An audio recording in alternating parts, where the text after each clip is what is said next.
totally have this song on a CD. But anyway, hey guys, it's MadameWario and welcome to my first video on my playthrough of Mario Party 3. Let's get started. Alright, so this is the final Mario Party for the N64. And, this is new. There are files on this, which is kind of interesting. Had this come out a little earlier in my childhood, that might have been more beneficial. But, as I was more obsessed with Mario Party 1 and 2, didn't really matter.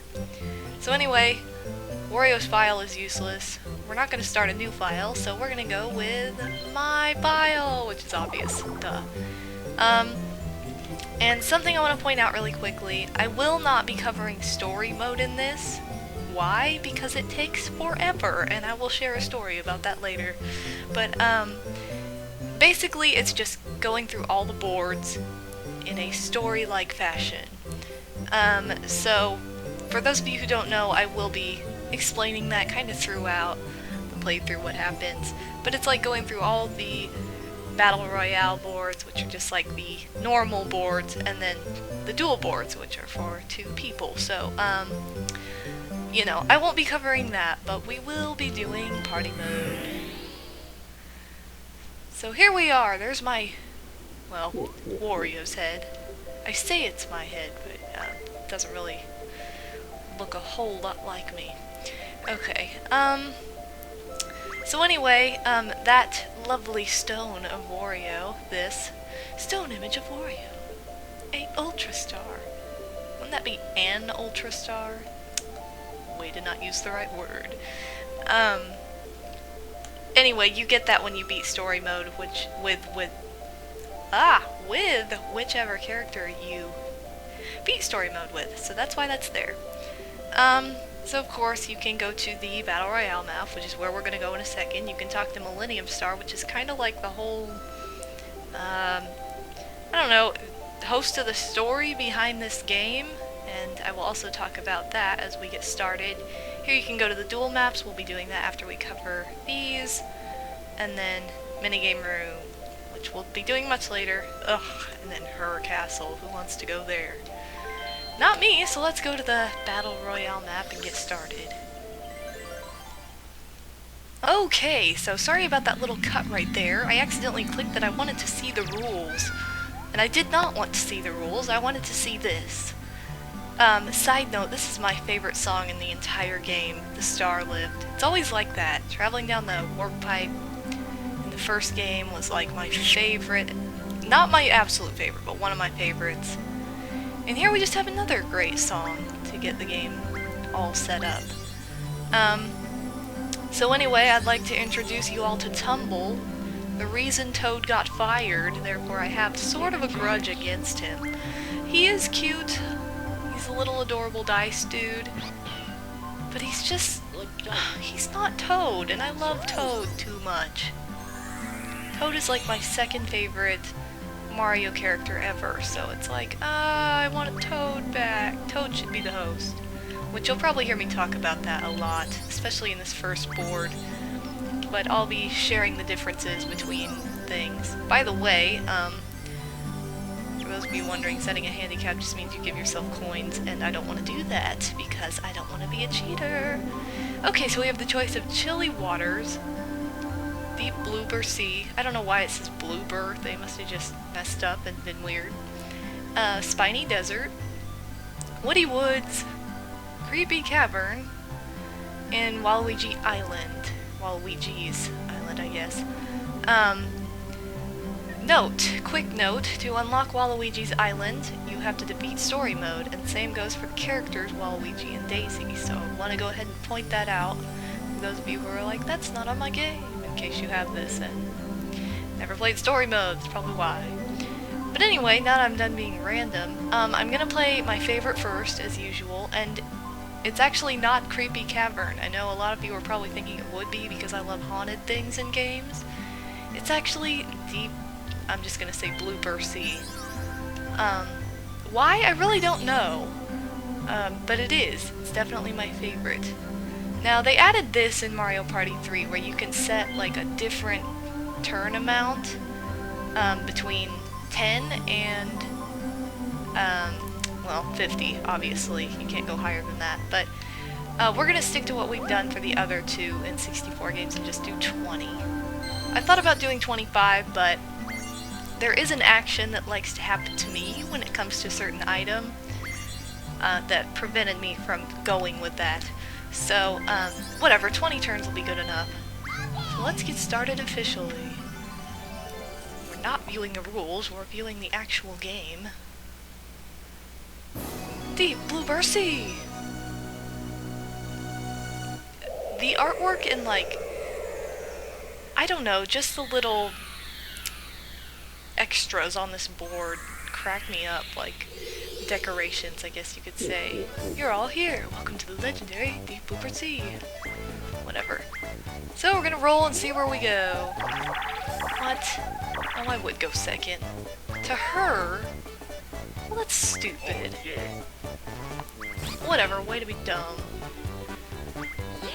Alright, so everything starts as usual. It's kind of weird going back to the N64 era after I've covered, like, GameCube and Wii eras. I don't know why that's weird. I think it's probably weird because I didn't know this game as well before. Now I know it really well. And like I said, I'll share with you why in a second. But first, I'm going to change the controls. You can change the speed of walking, but it's kind of like scary fast when it's faster than normal, so I'm just going to leave it. We'll change this to fast. We're not going to show the minigame descriptions because I don't need to. You do have the option to show or to hide the computer minigames. I'm going to go ahead and show them just for like the sake of item minigames and stuff like that.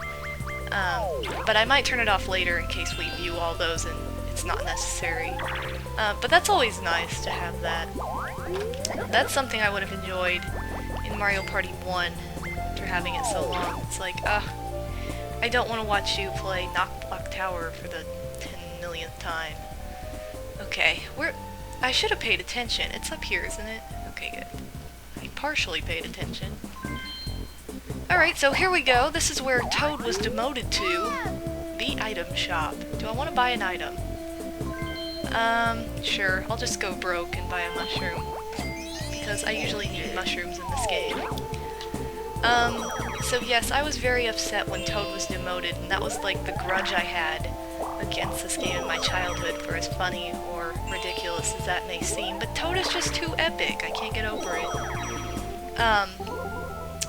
But aside from that, we're gonna play our first minigame, which is Water World.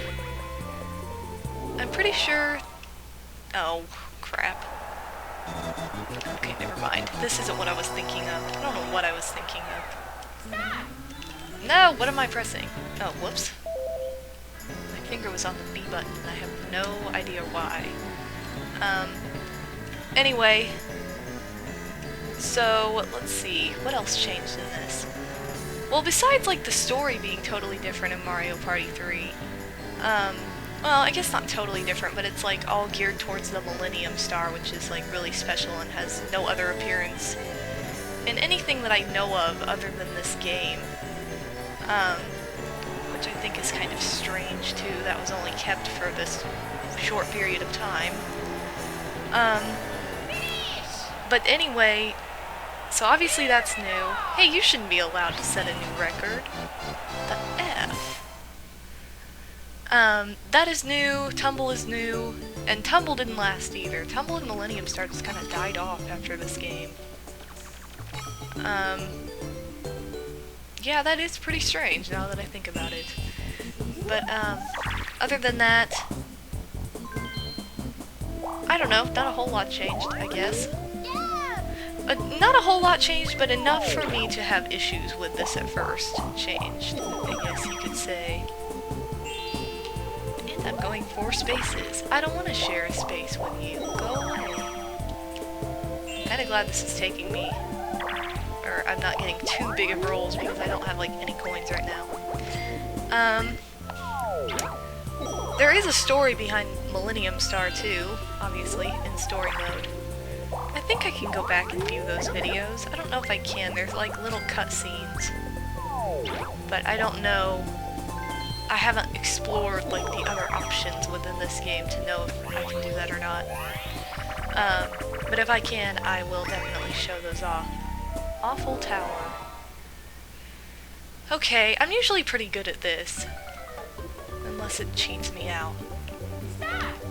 No, stop bumping your head. Okay, how am I jumping backwards? I love how I'm just facing the same direction. And I'm missing all the coins on the way up there. No! I want to jump. I want to jump. Okay. So, you would punch me in the face. Going back. Oh, it's the same cloud from Mario's Rainbow Castle. Aw. It's just a memory now. Anyway, so I know that if you watched my other playthroughs of Mario Party boards, you heard me say that this was not in my top half of, like, favorite Mario Party games. Well, after playing it as much as I did, it kind of is now. I just, like, it really grew on me. It got to a point I was like, okay, I need to go over this, I need to unlock everything, so that I know it really well for when I play through this game, because, you know what I've said before, when I was a kid I rented games a lot more than I bought them. So I didn't own this game, so, you know, I didn't really have anything unlocked on this cartridge with story mode. So, I went ahead and played through that, and I was like, alright, let's see what happens. And then it was like, I don't know what happened. I was just, like, obsessed with this game. Like, well, number one, when I first played this, wait, Crazy Cogs. Kinda like Crazy Cutters, only not the same at all. When I first played story mode, I played it, like the entire thing at one time, thanks to a certain few people, and you know who you are. So thank you for that. Anyway, oh that's right, I just blew her up.